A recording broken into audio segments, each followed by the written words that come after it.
Imagina que tienes la sensación de no estar completo, de que algo falta, de que tu vida no tiene un sentido ni tampoco un propósito. Despiertas cansado en la mañana pese a que has dormido lo suficiente. Aparece esta idea constante de que no tienes motivos para salir de tu habitación. Entonces, ¿para qué te esfuerzas?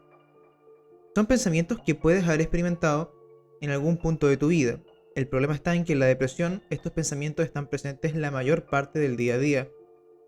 Ahora pensemos un poco en la popularidad que ha ganado el término de la depresión. Muchos lo estiman como una enfermedad moderna, siendo que no es así. Es una enfermedad que tiene una historia muy antigua. Pero, pese a todo esto, este término ha ganado una popularidad durante los últimos años. Por ejemplo, desde el año 2021 se estima que cerca del 3.8% de la población mundial posee un trastorno de tipo depresivo, con una cifra cercana a los 280 millones de personas. Para que nos hagamos una idea de la magnitud de esta cifra, piensa que solamente en Brasil hay una población de 215 millones de personas. Es decir, podríamos fácilmente poblar un país completo con la cantidad de personas que padecen un trastorno de este tipo. Y eso nos hace preguntarnos lo siguiente: ¿por qué, siendo algo tan frecuente hoy en día, sigue siendo un trastorno tan difícil de tratar? Y esto no es una pregunta simple de responder. La depresión ha estado presente gran parte de nuestra historia. Por ejemplo, existen registros que datan del siglo V y VI a.C., siendo mencionados, por ejemplo, los textos hipocráticos, que son una serie de textos médicos que compilaban las enfermedades más importantes de la época. En ella aparece la depresión con el nombre de melancolía, presentando los síntomas de aversión a la comida, ánimo triste, irritabilidad e intranquilidad. ¿No les suena parecido esta concepción? Los síntomas son muy cercanos a lo que entendemos hoy en día, pero no fue hasta el siglo XVIII que fue rebautizado como depresión por Sir Richard Blackmore, el cual era un médico y un poeta de la época. Cada momento histórico ha tenido una receta distinta para tratar a la depresión. La más conocida actualmente es la terapia para la depresión de Aaron Beck, y claramente la farmacología. Pero entonces, ¿qué es lo que dice la terapia cognitiva de Aaron Beck?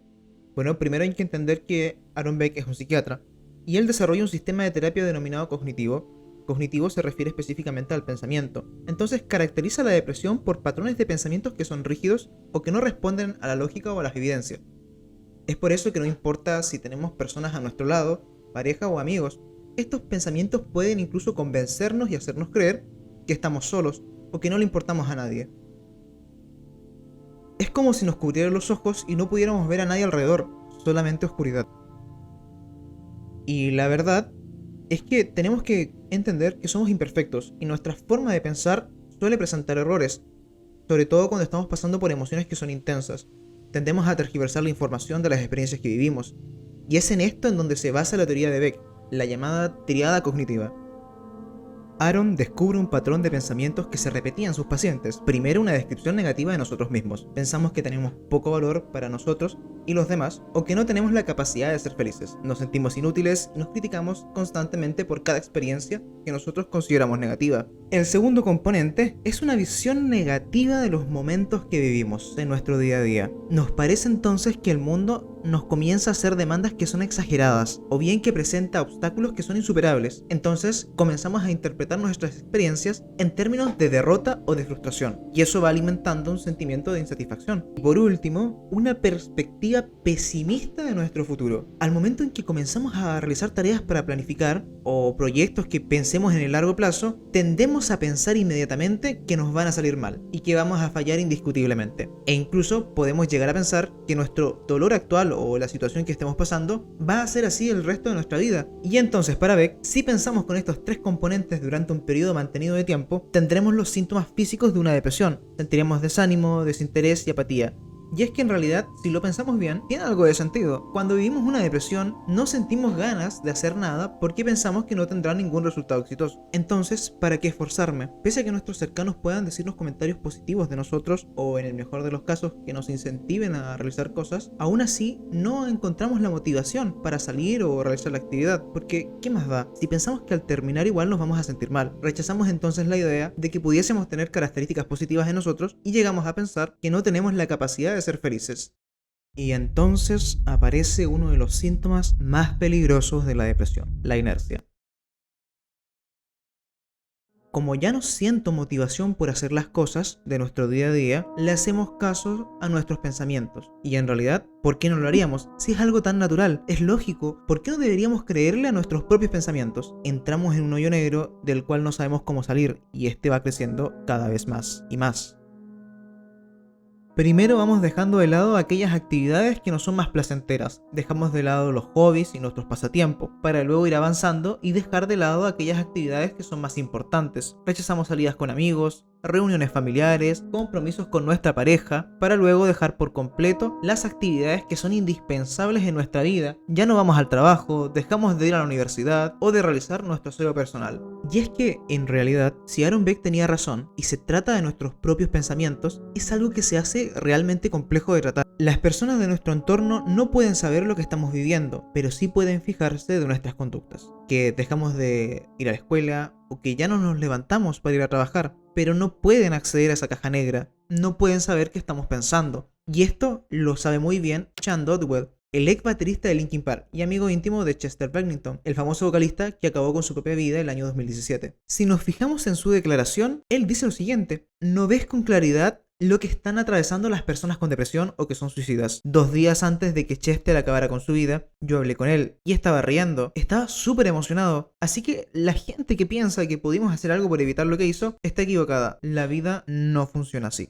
Y eso nos deja entonces otra pregunta. Si la depresión es una enfermedad que puede llegar a ser letal, ¿qué hacemos si estamos viviendo una depresión? Lo primero que hay que hacer, si tienes sospecha de estar viviendo un episodio depresivo, es buscar ayuda profesional, un psicólogo, psiquiatra o médico, para evitar encontrar falsos positivos. Esto es principal, ya que nos va a ayudar a tener un diagnóstico certero. Recordemos que no existe un único diagnóstico de depresión, porque existe una variedad de diagnósticos, los cuales pueden variar en la forma y en la duración de los síntomas. No es lo mismo un episodio depresivo mayor, del cual se derivan sentimientos de vacíos, pensamientos de culpa, baja energía y poco apetito durante los últimos 2 meses, a un trastorno depresivo distímico, del cual hemos tenido pensamientos negativos de nosotros durante los últimos 2 años, y la intensidad puede que sea menor, pero se mantiene más en el tiempo. Segundo es combatir la inercia. Existe una delgada línea entre el no realizar actividades con las cuales no estamos de acuerdo y el no realizar actividades por la falta de motivación que podamos sentir. De hecho, es común querer evitar aquellas actividades que nos parecen tediosas. Pero en la depresión, esta inapetencia lo que irá generando es una sensación de vacío. Por tanto, el tener la idea de que las actividades que realizamos tienen una razón, le da el sentido de poder llevarle la contra a estos pensamientos. Básicamente, somos como peces nadando en contra de la corriente. Es decir, realizamos actividades porque sabemos que son útiles en nuestra vida. Hacemos ejercicio porque sabemos que es saludable para nuestra salud física y mental. Vamos a trabajar porque sabemos que es necesario para generar ingresos y para tener una rutina estable. Tener una razón es primordial. Cuando nuestros sentimientos nos dicen lo contrario y solo queremos abandonar, luchar contra la inercia y con la falta de motivación es clave. Lo segundo suele ser la farmacología, es decir, necesitamos trabajar en los casos de una sintomática más intensa con psicofármacos que nos ayuden a estabilizar nuestro estado de ánimo. Usualmente los fármacos elegidos tienden a ser los ISRS. Estos van a promover en este caso la estabilidad emocional. Ahora, también es cierto que tan reciente como el 22 de julio de este año salió una investigación la cual concluyó que la depresión no era causada por una baja disponibilidad de serotonina. Esto desmiente una de las posibles hipótesis del origen de la depresión, como la teoría serotoninérgica. Esta teoría, de forma muy resumida, dice que la depresión es causada por la baja disponibilidad de serotonina en nuestro organismo, y muchos se han tomado de esta información para decir que la farmacología en la depresión no sirve. Y en realidad, lo que concluye este artículo es que el origen de la depresión no se trata de la baja disponibilidad de serotonina, es decir, el origen, y no está relacionado con el tratamiento. Es por esto que hoy en día existe una densa base de investigaciones que nos demuestran que la eficacia de los fármacos ISRS en la depresión es alta, y en muchos casos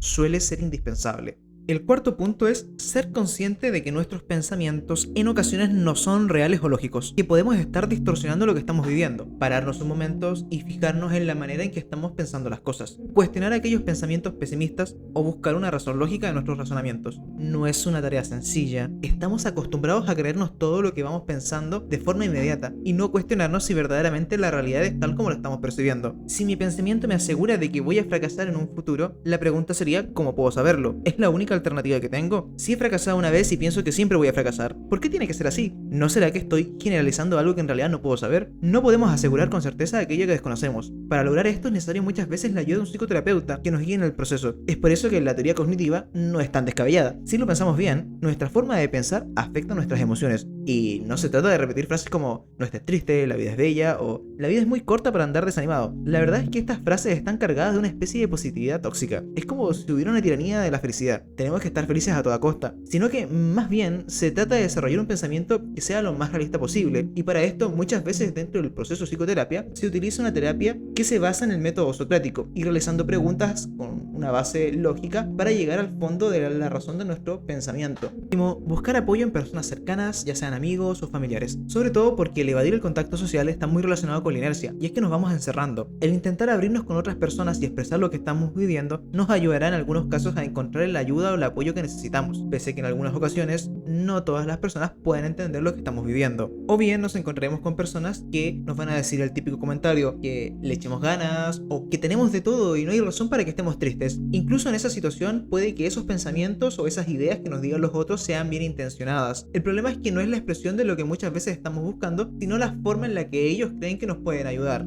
Ahora, es importante saber que después de la pandemia se ha creado mucha conciencia social respecto a los temas de salud mental y existen líneas telefónicas para el apoyo en situaciones de crisis o prevención del suicidio. Acercarse a estas líneas son también una suerte de apoyo en situaciones de las cuales no contamos con personas cercanas a las cuales acudir.